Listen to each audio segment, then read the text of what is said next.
In Fallout, and then in Fallout New Vegas in particular, we really wanted to have sort of a lot of groups that people could interact with. Factions are really important to us. We didn't want to make it something where it was black and white, where you have this small group of good people against a small group of bad people. It's this very complex mixture of these different people and these different factions. The player has a lot of control over what he gets to do in the New Vegas area. He gets to influence what happens to an entire region, and in order to have that kind of influence, he needs to side with one of the factions and sort of decide where he tips the balance.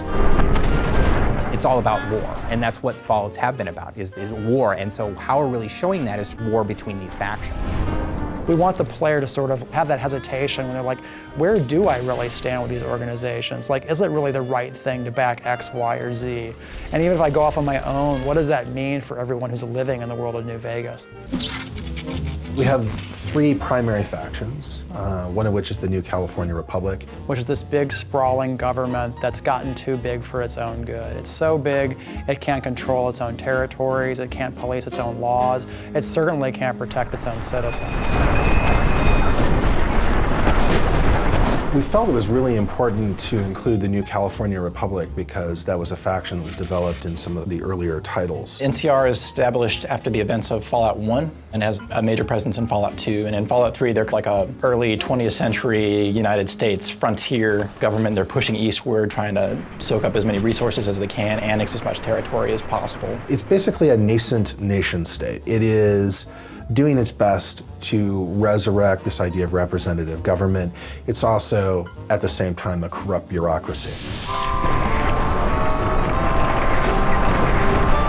On the other hand, approaching from the east, looking to lock horns with the New California Republic, is this huge army of slavers called Caesar's Legion. Which is this terrifying war band of slaves that has come from out of the Grand Canyon area that is just conquering everything in its path. I just like this idea that we've been able to kind of take this Road Warrior-esque feeling and make it Roman. These guys have this armor that is built out of football pads and catcher's gear and stuff like that, but it kind of looks like Roman lorica segmentata, which is the traditional armor of the Roman legions. And the guy who runs it, Caesar, he's just in it for, I want to rule the world. And Caesar is hardcore about using certain aspects of the Roman Empire as a model.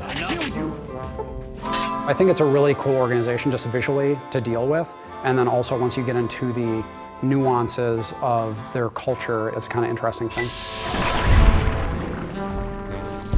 NCR and Caesar's Legion are sort of stalemated at the Colorado River and at Hoover Dam. Hoover Dam is one of our signature locations in the game, and to be honest, it's what everyone is fighting over. It's still able to provide power for part of the region, which is its big draw. NCR controls the dam, but Caesar is right across from it. And everyone thinks that they're just gearing up for a big assault. Time is fast approaching when my legion will assault the Great Dam and invade the west. NCR troops are coming into the area. Caesar's Legion is being reinforced from the east, and everyone's just wondering, like, well, when is somebody going to do something? And of course, that's where you come in, is because you kind of help determine when this showdown happens. Of course, Mr. House is playing into it as well, because Mr. House doesn't want NCR to win, ultimately, because he doesn't want them to take control of the Strip. But that's not going to happen, because you're going to work for me. The general idea is that we have the three major factions, Mr. House, NCR, and Caesar's Legion, but then there are all these sub-factions like the Great Khans, the Powder Gangs, the Kings, the Boomers, the Followers of the Apocalypse, and the player can go to those groups and try to shift alliances. There are literally 125,000 factions in Fallout New Vegas. We're probably gonna have to cut some of them. There's the NCR, there's Caesar's Legion, there's the PTA, Mickey Mouse Club, Alcoholics Anonymous is in there right now. Each of the factions has their own style about them. Like the Rangers have a very distinctive style in terms of the Dusters, and the Chairmen, the gang that runs the Tops, you know, they have a very Rat Pack kind of feel about how they dress. We've actually leveraged that in the game mechanics too, in terms of if you actually wear those outfits in the game, people will recognize you as members of those factions and either fortunately or unfortunately react accordingly.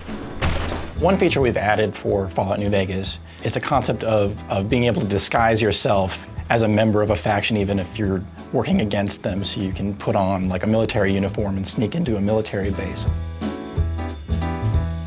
We wanted to make the player feel like The factions were well-grounded, they had very believable motivations. We want the player to experience those factions. We want them to know what politics are at stake and what ideologies these organizations represent. So when they choose what factions they want to work with, it's based on something more than just a gut, they're good, they're evil reaction. So if you support Caesar, or if you support NCR, or if you help the great Khans or the kings, it's going to make a big difference. You can decide, you know what, I don't think any of you are really particularly well suited to be running this place, so I'm gonna fix that. That's where you essentially are either the active champion of Vegas, or you basically just said, it's anarchy now.